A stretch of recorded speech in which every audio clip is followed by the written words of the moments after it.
Good morning, all of you. Let us start the class. In continuation with the last class, we have started with demand analysis, and that law of demand is taken. Today, we are going to take the exception. Before that, I will brief what is law of demand is. Once you want to know about the law of demand, first you should know what is demand is. Demand is considered to be a lifeline for the business, and without knowing what is your demand, then it's very difficult to survive in the business. So it is a link between the human wants and the actual source of products. So human wants are unlimited, but sources are limited. But demand is the one which will link both the wants and the source. There are many definitions. The following definition holds good. The definition goes like this: the amount of a specific economic good or service that an individual or a group of consumers will willing to purchase or willing to experience at a particular price for a given period of time, supported by ability to pay for the same. I already told you there are 5 factors.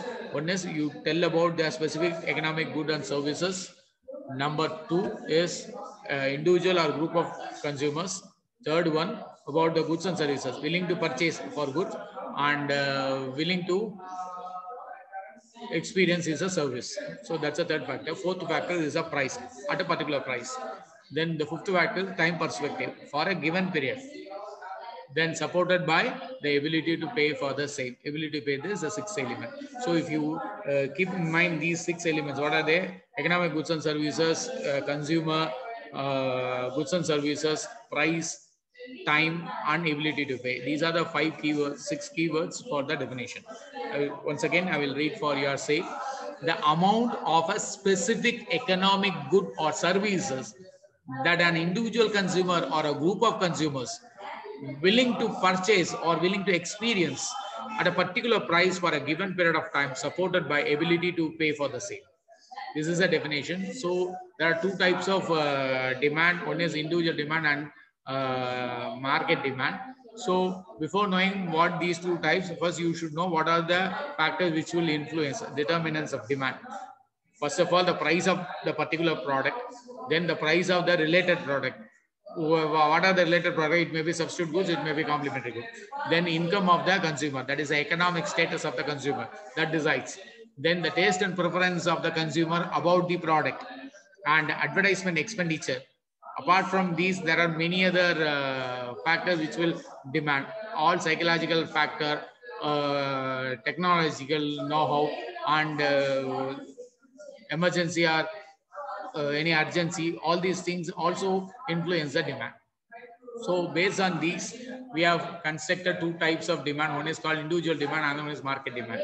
So it is a function, that is a quantity demanded for a product A is a function of price of a product and income of the household, then other related prices of the related goods, that is substitute or complement, the taste and preference of the consumer, that is TP, and advertisement expenditure, and future change in income or future change in price. These are the factors which will influence the demand. That is why QA equal to F of PA, Y, P1, P2 up to Pn minus 1. And because nth term is nothing but the actual product. Then test and preference, advertisement. These are the determinants of demand. Based on that, we have to construct the demand function. Suppose if we want to construct the market demand, apart from these 7, we have to add 2 more. One is called size of the market. Another one is demographical factor like age, gender, income, and other factors. So these 2, if you add with the individual demand, then it will become market demand. You can see the equation QA equal to same PA, Y, P1 up to TPA, but we are adding P and D, that is population and demographical factors. If you add this with the individual demand, it will become market demand. Now, let us go to the actual part of the class, that is law of demand. This law of demand is nothing but expressing the relation between the price of the product and the demand for the product, how they are related. So Professor Arthur Marshall have defined this particular relation. We used to call it as law of demand. How we have to define? According to him, other things remains same The amount demanded increases with a fall in price and diminishes with a rise in price. When price is increasing, people will demand less. When price is decreasing, people will demand more. That's what he want to say. But the important sentence is the first 5 words. What is that? Other things remaining the same. This is more important for this particular law because it is not influenced by the income or substitutes or related goods or advertisement or expected future change in price or income. All these things are remaining constant. In that condition, there is an inverse relation. That's what Professor Arthur Marshall want to say. For this, he just made the list. These are the assumption that other things will make all these things. These are the 7 assumptions that law of demand will hold good. What are the assumptions? No change in price in the related commodities. Number 2, the income of the consumer is constant. The third assumption is there is no change in the taste and preference of the customer. Then the fourth one, he will not change his style, fashion or habit. There is no change. The product is identical. Then the fifth assumption is there is no change in the technological know-how. Okay, because if technology is included, then the relation will not be inverse because it's a high quality product. Definitely people will prefer. So keeping the technology as constant, that is an inverse relation. That's what Arthur Marshall trying to say. Then the sixth assumption is the market size is the same. We used to call it as technically the size of the population remains the same. And finally, there is no expectation about the price. There'll be a change in price in future. This kind of thing we are not. That is why we make one clear statement called ceteris paribus. That means other things remains constant. So based on these 7 assumptions, Alfred Marshall has defined the law of demand as other things remaining the same. What are the other things remain? These 7 assumptions. The amount demanded increases with a fall in price and diminishes with a rise in price. So based on this particular definition, we can extract 4 features. What are the 4 features? First, we have to say how they are related. When price is increasing, demand is decreasing. When price is decreasing, demand is increasing. What does it mean? It is an inverse relation. That is why the first feature we have to say there is an inverse relationship between the price of the product and the quantity demanded. So this is the first feature of law of demand. Then we tell about the price and we tell about the demand. How we say price? Price is independent. Because there is a change in price, there is a change in demand. So this is an indicator. Price only initially changing. So we have to call it as independent variable. If price is independent, based on that changes only, demand is changing. So it is dependent. So how we have to say the quantity demanded for the product is dependent variable. So first one is inverse relation. Second one is price is independent. Third one is demand is dependent.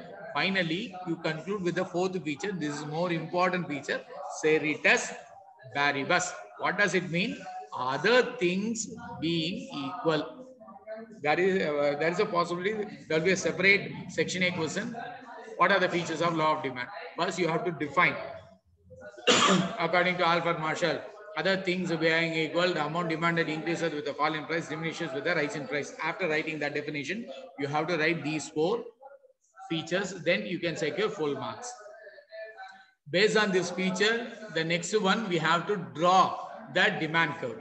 How to draw a demand curve? There are 2 elements. One is price, another one is demand. So we are measuring the demand in the horizontal axis, price in the vertical axis.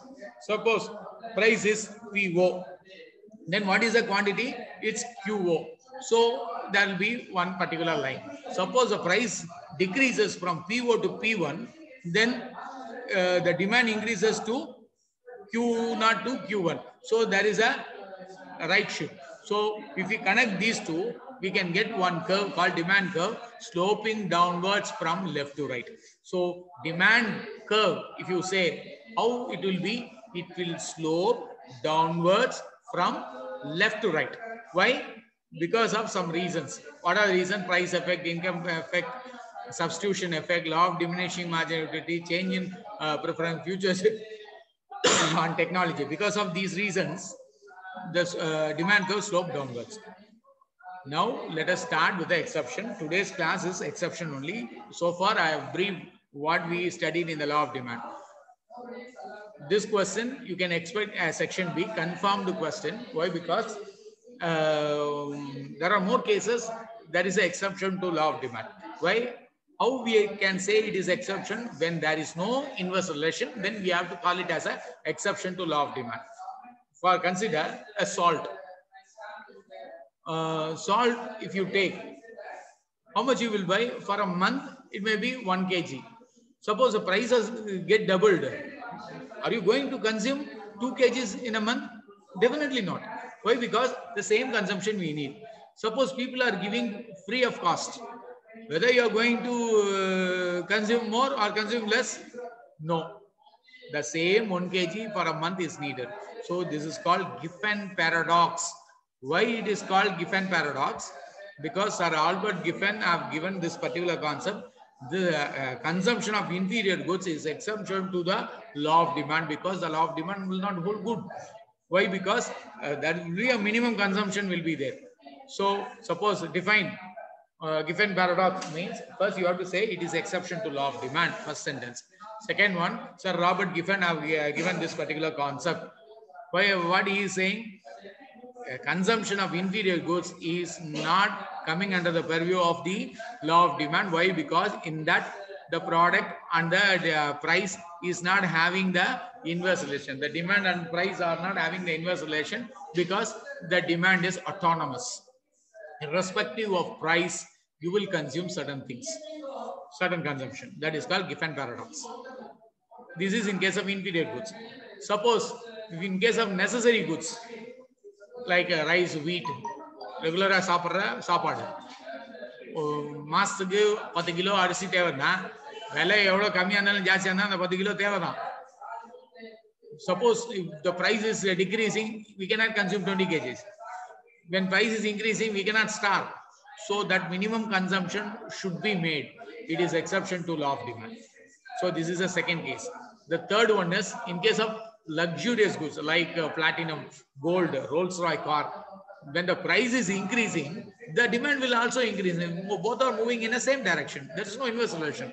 So this is also exception to law of demand. Why?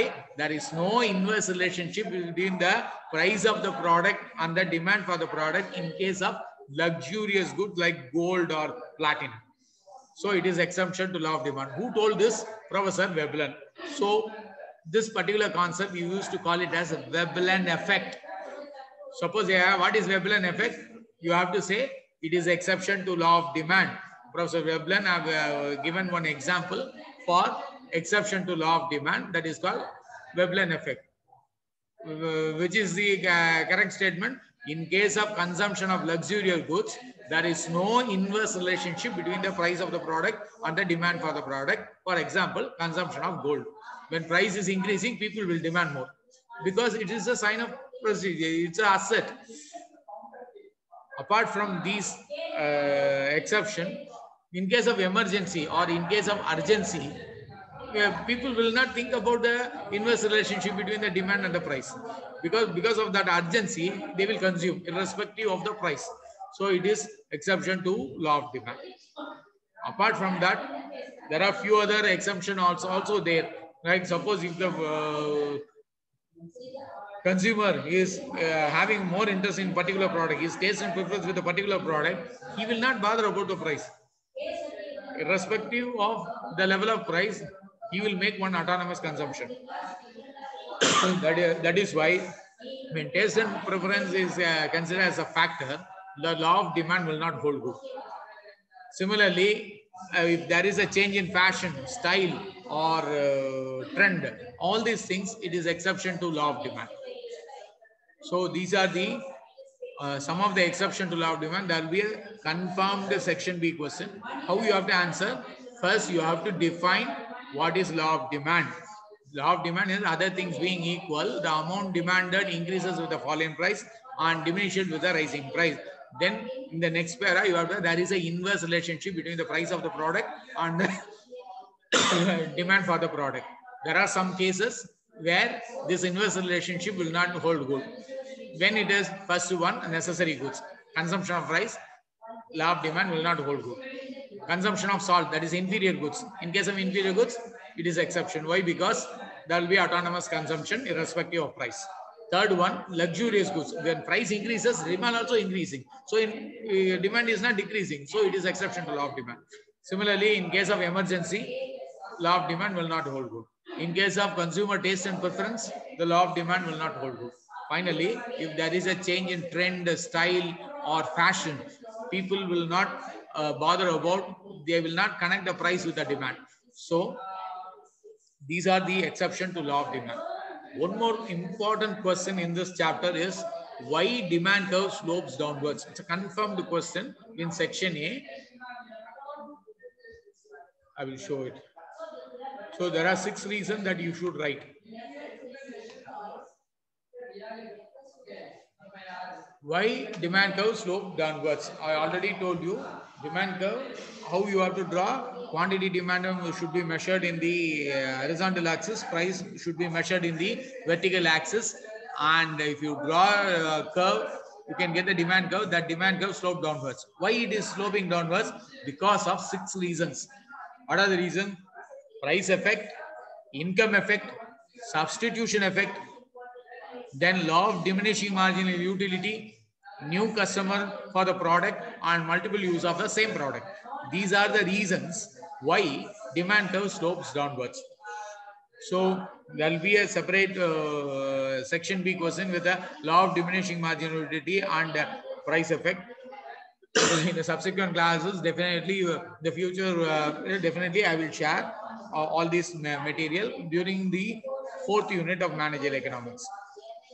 With this, I am completing the class. All of you type your name in the chat box with your class, because 3rd BA and MBA integrated are combined in this class. Please type your name with class.